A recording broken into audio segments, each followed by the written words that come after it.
I think the idea of sitting behind a computer for some virtual learning would be okay for the white collar worker.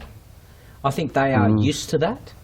But if I get somebody out in the mines and they have to try and find the enter key to get into the computer to put in their login name, how do I engage that person? I think you're probably. I'm generalising here. No. But I think you're probably right for maybe boomers and a lot of X's. I reckon the majority of people working on a mine who are wise, and the younger X's would know more about accessing stuff than I would. I'm with Sam there. I think those days are gone. I think it's irrelevant getting into the world now of type of what you do, blue collar, white collar. I think the computer literacy has gone up sort of dramatically. Certainly in Australia, they grow up with I don't know. Yes. Too many people. I don't know what my 6-year-old's going to end up doing. He wants to be a farmer at the moment, but who knows? Let's say he does become a farmer and he spends his life on a 1,000-acre property.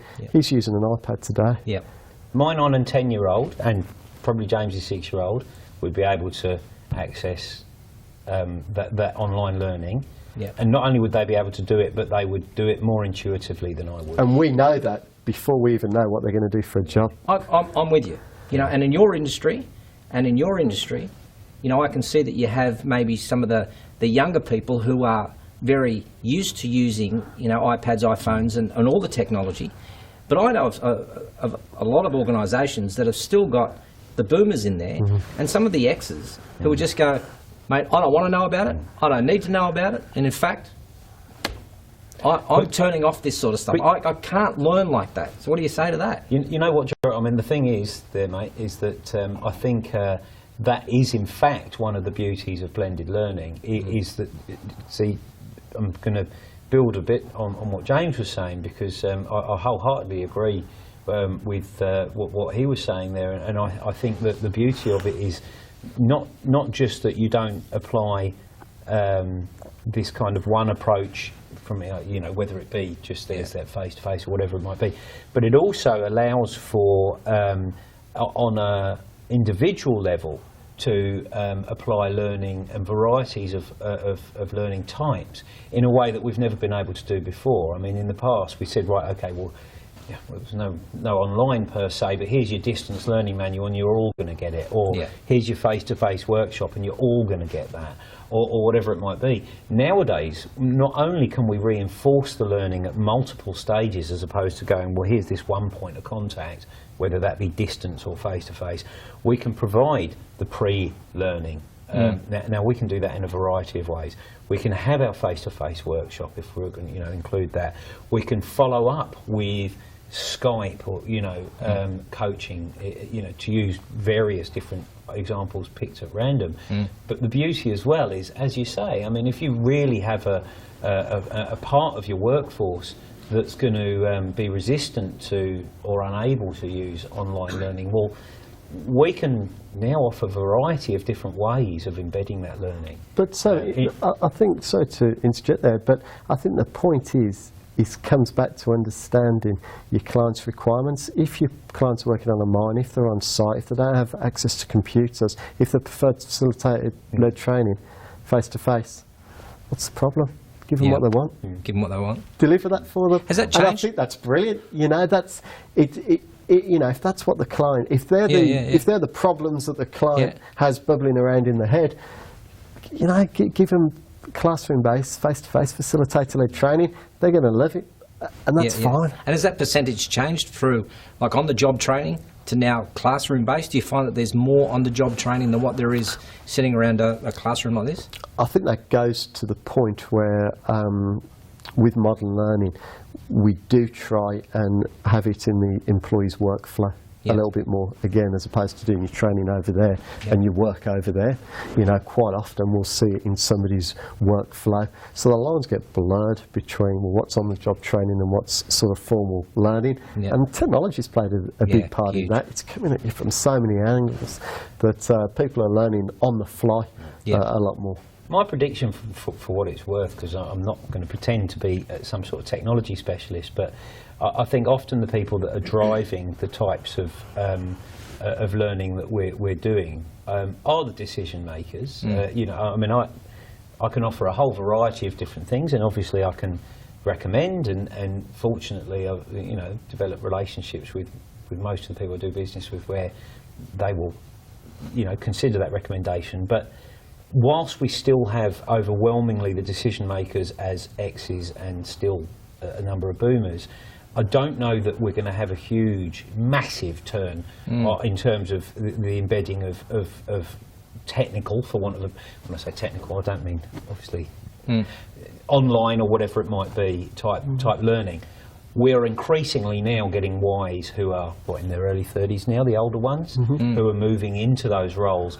I believe, my view would be, over the next 10 years, you're going to see a huge rise in the amount of technology that's used to deliver training. I don't think it will ever replace face-to-face. I still think that's the best way to do it, but I think it will complement it very well. There's a great program that I've seen. I think the police, not here in Australia using it, but in the States are using it. It's called on-demand training. So say, for example, an officer goes out to a domestic violence case, and they've got their iPad in front of them, they type in domestic violence, and as they're driving to the site, they can already see an on-demand just-in-time training, which is, okay, officers, you're about to enter a domestic violence. 3 key points. 1, remain calm. 2, don't raise your voice. And 3, you know, apprehend the lady. That could have been a CARDNO training course. We actually have a business unit in the US that delivers that top-end development and courses for the government, and I know they've done some work with the police force. So that's exactly the kind of work that that they do. I think when we're talking about stuff like that, and you know, it's not something I've fully considered before. You could perhaps use an old-fashioned equivalent as being, you know, the old lanyard with a few reminder cards on there, and I think that's very useful, and I think that inevitably that will move into a more technical. Let's face it, if you're walking around with your smartphone or your iPad, a lanyard on there there's a limit to the information, and I think there's always going to be a place for that. And again, it's about blending the learning, surrounding the learning with ways of reinforcing it. And I think it's incredibly naive and old-fashioned to go, we're going to send people to this one-day workshop and they're going to just be better. No. I think, you know, to provide them with pre-learning is immensely helpful. To utilise some sort of measurement of that learning, the old what gets measured gets done idea, I think is still as true today as it ever has been, but it's utilising ways to add that and help reinforce it, to have the coaching, and something like that I think would be a wonderful way of having reminders available. You know, as I say, the technology's there, why wouldn't we use it? Have you ever got it wrong? Have you ever got it wrong where a provider like myself goes in there and I talk to you and I listen to your needs and you tell me about everything and I've got a solution ready to go on the boil, I then do the workshop and it's not even close to what your pain point was, and everyone in the workshop is telling me something different, and I'm going, man, you got it wrong. How do I approach that? That's a great question, and you know, it's a challenging one to ever. Have I ever got it really wrong? Fortunately, I can't recall a time where it's ever gone really, really sort of bad. To that point. How really bad can it get? To that point. You know, we have had times when employees may have said, well, that doesn't really relate to us. And what we have to juggle then is, you know, you have to be careful of the knee-jerk reaction to say, well, the facilitator on the training course was wrong. Was it that actually our internal processes and systems actually need a bit of updating and actually quite right? You know, where is it? Is it that the training course needs to align more to internal process and systems, or is it a fact that that's actually best practice and our internal process and systems need a bit of an upgrade and a bit of a lift? You know, I think that's certainly happened, and you know, it's very easy to have a bit of a knee-jerk and blame the trainer, blame the service provider, say, you know, you got it wrong, your service was wrong. Actually, you know, we've got to take a bit of a step back from that, and we've got to look at that partnership a bit more holistically and say, well, let's have a look at that. You know, where did it go wrong? Was it an internal systems and process issue, or was it the training provider? Was it a bit of both? And to work through it from there. So I've been in that position a couple of times, but nothing where it's gone, you know, horribly wrong. On the flip side of that is, you can get that experience sometimes with technology. You roll something out and, you know, your technology crashes, and that's something that goes a bit horribly wrong, and suddenly everything stops. So, you know, with facilitator-led training, probably not. No. It's interesting. I mean, I realise I'm bound to say this, but I can honestly say I've never ever had a client come back to me and say, gosh, that was terrible and it all went wrong. But I do think that comes back to everything we've been talking about here. And when I've heard stories, because I've certainly got no shortage of stories I've been told by clients who have said about really, really, you know, badly run training, you know, where things had gone wrong. But when you actually ask them about what happened, it normally comes down to a handful of you know, one or two things. And I mean, one of them is not going through that process of getting to know your provider and your provider getting to know you, not actually looking at, you know, carefully, yeah, it's wonderful, you've got this beautifully flashy program, but does it actually address my problem? You know, not going through a contextualisation process. You would know yourself, Gerald, you know, that I, you know, would always look at the very least to ensure that there was a meeting where the facilitator got to meet with the client and any other key stakeholders and discussed what it was people were actually looking to achieve, so that you can contextualise the delivery. I mean, to have, when you hear, as I sometimes do, about providers who sometimes haven't even met anyone from the organisation, you know, it's like, you know, got this, can you come and deliver that? There's no conversation, it turns up, and then there's a surprise that it hasn't hit the goals. The other one I would say is that, and I've got to be careful here because I do actually agree with a lot of what James has said about pricing. You do tend to get what you pay for, and that's one of those things in life. And I think that one should be cautious of going crazy and spending large amounts. I have heard some absurd amounts charged for some training in the past. Truly amazing. But I think that, you know, if you go out there and you get the cheapest thing, you're probably going to get the cheapest level or lowest level of delivery. Just an aside to all of this, and I realise it's not quite answering the question, but one of the things that never fails to amaze me after years of being involved in this industry is not so much when you have a whole program that goes wrong, but when you'll have a program and you get your feedback forms through and you look at each one and it, you know, might say, you know, excellent, you know, very good, excellent, very good, excellent, and then there's one down the bottom that says very poor.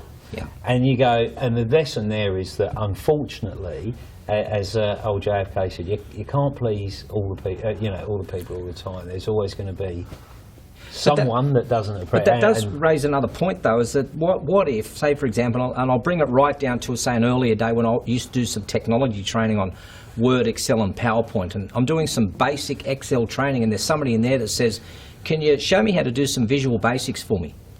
And it's way out of the scope of what the session was about. And then everyone jumps in and says, yes, we want some SQL, some visual basics, and we want to know how to do a VLOOKUP.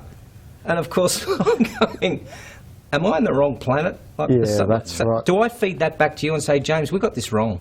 Yeah, without a doubt, there's a disconnect there. And your whole question stems back to, you know, if it's a true partnership, both sides look. And what I think is really important there is for the service provider to say, okay, rather than have this sort of ghost whizzing around in our head on what our outcomes are going to be, what our expectations are, let's clearly document this so we're very clear. And for the service provider to actually guide the, you know, the decision maker through that, because some of them will do it and they do it well, others won't.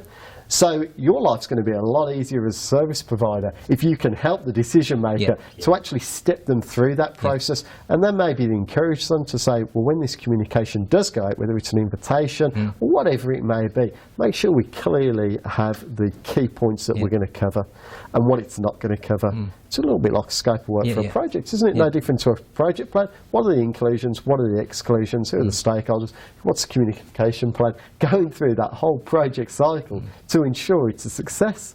And who else is involved in making sure this is a success? Yeah. Because an example we've got of our mutual friend Pete, who fortunately saved the day, but I think sometimes it's easy to assume that, you know, for example, James and I are the only ones that need to be on point and understand it all and be doing our jobs well to make sure that the program runs well. And the example I would use is that we were developing some training for an organisation.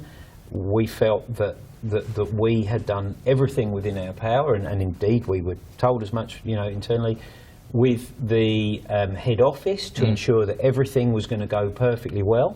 And we were very excited about that. And Pete went down to deliver the training, only to discover that the disconnect was between head office and what was understood by the manager. And the manager hadn't communicated to the group what they were going into. Did he whip him? No. Pete, as you know, he saved the day. I mean, it turned around and it went really, really well. But he was presented with a group of people who were not very happy when they discovered that what they thought was a one-day workshop was actually, believe it or not, a full diploma. You know, and that was the extent at which it hadn't been communicated. And I think it's understanding, you know, who else is involved in making sure this works, because it's not just James and I, there's other people involved, and unless we know who they are and understand fully that they're on board and their part in it, things can fall over. And that's important as well. You know, I don't want to turn the interview around here, Gerald, but a question I'd say put to you as a facilitator Looks like you are. would be, how often do you say no? You know, presumably you've got some people that you really enjoy working with, and that's a combination of things ranging from the maybe the decision maker you work with, maybe it's the company, maybe it's the people who you actually engage during it. Conversely, I'm sure, you know, there's other companies you don't. As a service provider, it's probably okay to say no.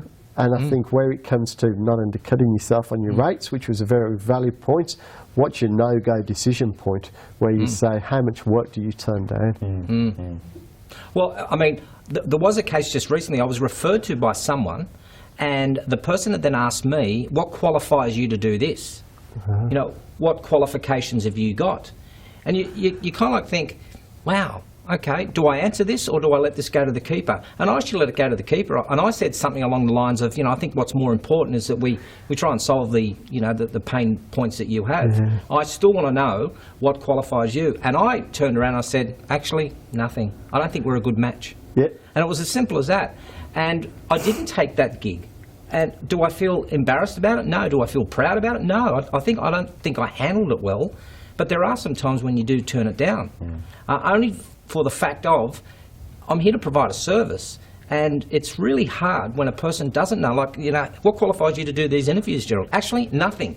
I've got 3 cameras, a couple of fancy lights, and good-looking fellas in front of me.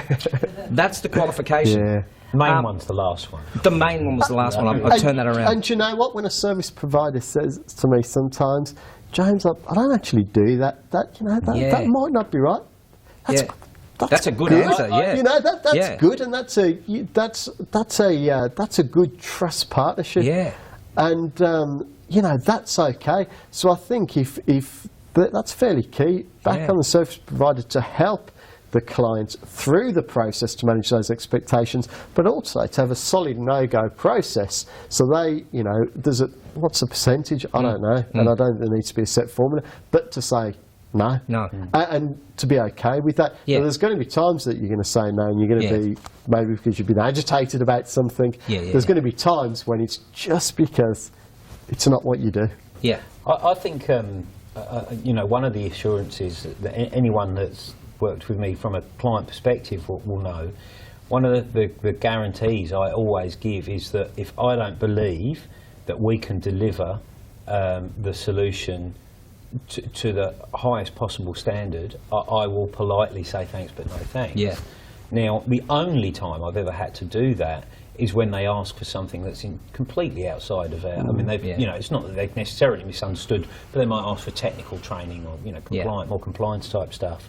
But I don't personally see any value in trying to do something, that I don't believe we can do well and achieve the desired outcomes. And I mean, if you look, you could even look at it from a mercenary point of view if you want.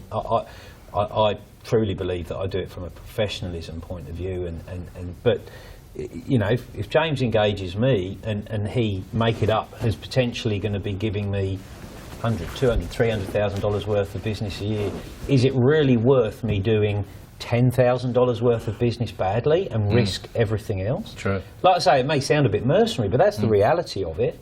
I want James going to those other people that he knows and saying, oh my God, you've got to use Rhodes. I want the people internally turning around and saying, Christ, what a great job James did getting those, and that's not going to happen if I agree to stuff that I can't do well. I've got to slowly wrap this up. I've got one more question for you. Both of you can probably help me with this one here. Do you place much value on those happy sheets? I think they, as long as it's not the sole point, I think it's a snapshot in time. So I think that's okay as a snapshot in time, and it is what it is. Yeah. And that's okay, whether that's sort of really good, a bit indifferent or not. Yeah. It's one step in the process. So should it be the only step? No. Should it be a step that should we discount altogether? I think that view comes from when it is actually the only step. So it doesn't get a lot. But I think if you do the happy sheets and you follow up with other pieces of the evaluation process, they've still got the place and it's fine. Absolutely, they are a part of a group of things that you do to evaluate, because ultimately the proof of this particular, or eating this particular pudding, is whether or not the learning outcomes are achieved, and I think that and as I said earlier, I mean, if you're not measuring that somehow, then I think that you're really not doing yourself any favours. That's so, and of course you have that whole quandary of, do you do the happy sheets in the training room where the facilitator's looking over their shoulder or handing out lollies, and as I've known to happen, and or do you do it after the fact where you're probably going to get more honesty, but maybe only 3 or 4 responses? I don't know. I think there's probably more value in the latter, but and of course the other thing, which is perhaps slightly different for me than for James, obviously when I'm doing those feedback forms, or I'm looking at them, in the first instance I'm looking at them in the sense of, are we achieving the desired learning outcomes? But a secondary thing for me is I'm also going, over a period of time, working with this facilitator, is this a good partnership for me and that facilitator? Is that person producing the sort of results that Rhodes Business School would expect? I'm fortunate that I've not ever had a situation, I've had one where I've had to go, this isn't going where I want it to, and we're going to need to part ways. But yeah, there's another part to it. It's over a period of time. Sam Russell, James Hanson, valuable. Thank you so much. Thank you. Thank you. Thanks, sir. Cheers, mate.